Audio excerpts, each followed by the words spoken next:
তো আমরা শুরু থেকে বলছিলাম এই ডাকসু নির্বাচনে আমরা একটা ইনক্লুসিভ প্যানেল করতে চাই এবং আমাদের প্যানেল গতকালকে ঘোষণা করার পরে ঢাকা বিশ্ববিদ্যালয় সহ বাংলাদেশের সবাই সারা দেশব্যাপী স্বতঃস্ফূর্ত আমরা রেসপন্স দেখতে পেয়েছি এবং বিশেষ করে বিশ্ববিদ্যালয়ের শিক্ষার্থীরা আমাদেরকে বিভিন্ন ধরনের পরামর্শ দিচ্ছে তাদের যে দাবি দেওয়া তাদের যে প্রত্যাশা তাদের যে আকাঙ্ক্ষা সে আকাঙ্ক্ষার কথাগুলো আমরা শুনছি। তো আমরা জুলাইয়ের যে আকাঙ্ক্ষা বিশ্ববিদ্যালয়ের শিক্ষার্থীদের যে আকাঙ্ক্ষা তাদের যে প্রত্যাশা সে আলোকে খুব দ্রুত সময়ের মধ্যে আমাদের ঐক্যবদ্ধ শিক্ষার্থী জোটের যে ইশতেহার সেটা ঘোষণা করব।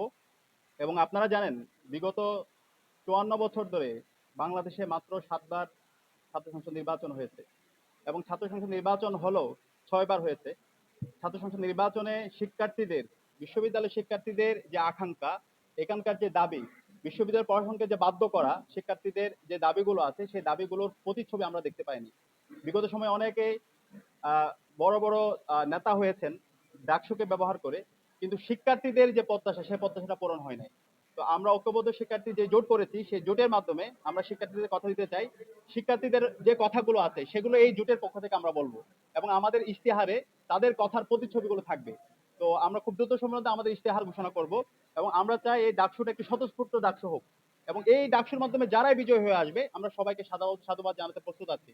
কিন্তু আমরা খুবই উদ্বিগ্ন, আমরা দেখতে পাচ্ছি বিশ্ববিদ্যালয়ের প্রশাসনে একটা দলের প্রতি অনেক বেশি বিশ্ববিদ্যালয় প্রশাসন তারা দরদ কাজ করছে বলে আমাদের কাছে মনে হচ্ছে।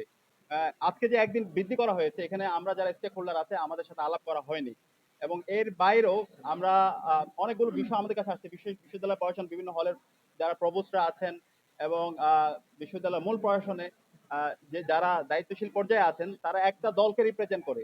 তো আমরা সেই দলের নাম বলতে চাই না, আমরা আশা করব আমাদের শিক্ষকরা আমরা শিক্ষক হিসাবে দেখতে চাই, কিন্তু শিক্ষক যদি তার দলীয় আদর্শকে এখানে প্যাট্রোনাইজ করতে চান তাহলে তারা ছাত্রদের বিপক্ষে অবস্থান নেবে। আমরা অনুরোধ করবো শিক্ষকরা আমরা সবসময় শ্রদ্ধা করি, শিক্ষক আমাদের শ্রদ্ধাবান শিক্ষকরা তাদের শ্রদ্ধার জায়গাটা তারা রক্ষা করবে।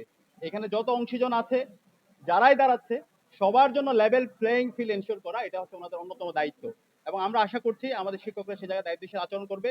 একটা লেভেল প্লেইং ফিল্ড এনশিওর করার মাধ্যমে একটা স্বতঃস্ফূর্ত ডাকসু হবে এবং এর মাধ্যমে শিক্ষার্থীদের যে ন্যায্য দাবিগুলো আছে তাদের যে কথাগুলো আছে তারাই যারা আমরা ক্যান্ডিডেট হব আমরাই বলবো এবং শিক্ষার্থীরা যাদেরকে ভালো লাগবে তাদেরকেই তারা গ্রহণ করবে এবং যারাই বিজয়ী হবে আমরা তাদেরকে সাধুবাদ জানানোর জন্য প্রস্তুত আছি।